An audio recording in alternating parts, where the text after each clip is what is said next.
মনে রাখবেন ভিউয়ার্স, আমাদের কাছে যে মেশিনগুলো রয়েছে সেই মেশিনগুলো আমরা নদীতে নিয়ে গিয়ে মাছ ধরিয়ে দেখিয়ে তারপর আপনাদের কাছে আমাদের মেশিনগুলো বিক্রি করে থাকি। এখানে আপনারা দেখতেছেন মাছ ধরার জন্য যা যা প্রয়োজন সবকিছু নিয়েছি এবং এই যে কি পরিমাণ আইন মাছগুলা পাওয়া যায়, এই যে দেখেন প্রচুর পরিমাণ পেয়েছি। এখানে ঝুড়ি ভরে গেছে। তারপর আরো বিভিন্ন ধরনের মাছ এখানে দেখতে আছেন।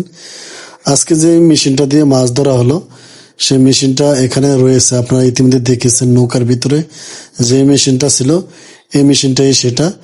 যাদের মেশিনগুলো প্রয়োজন তারা আমাদের সাথে যোগাযোগ করে এই মেশিনগুলো নিতে পারেন। আমাদের কাছে আপনারা বড় মেশিনও পাবেন। এখানে কিছু বড় মেশিন রয়েছে। যারা গভীর পানিতে মাছ ধরতে চান তারা আমাদের সাথে যোগাযোগ করে এই বড় মেশিনগুলো নিতে পারেন। উপরে নাম্বার দেওয়া আছে, এই নাম্বারে যোগাযোগ করে আপনারা আমাদের কাছে অর্ডার দিলে আমরা আপনাদের কাছে পৌঁছে দেবো ইনশাআল্লাহ। তো সবাই ভালো থাকবেন।